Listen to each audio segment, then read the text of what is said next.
முருகன் அனுமதித்தால் மட்டுமே திருச்செந்தூர் செல்ல முடியும். வீட்டில் இருந்து புறப்படுவதற்கு முன் ஒரு தீபம் ஏற்றி முதலில் குலதெய்வத்தை வணங்க வேண்டும்.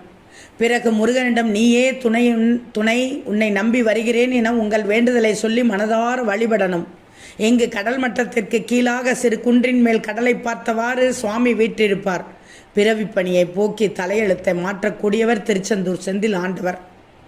படைத்தல், காத்தல், அழித்தல் ஆகிய 3 மும்மூர்த்திகளின் வடிவில் தொழில்களை செய்பவராக திருச்செந்தூரில் மட்டுமே முருகன் அருள் புரிகிறார்.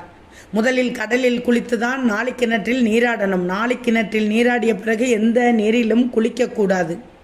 முருகப்பெருமான் வேளால் உருவாக்கிய தீர்த்தம் நாளிக்கிணறு. இதை கந்த புஷ்கரன் என்றும் கூறுகிறார்கள். ஈர ஆடைகளை மட்டும் மாற்றிக்கொள்ள வேண்டும். ஈர உடைகளுடன் கோவிலுக்குள் செல்லக்கூடாது. முதலில் தூண்டுகை விநாயகருக்கு தலையை சுற்றி ஒரு சிதறு தேங்காய்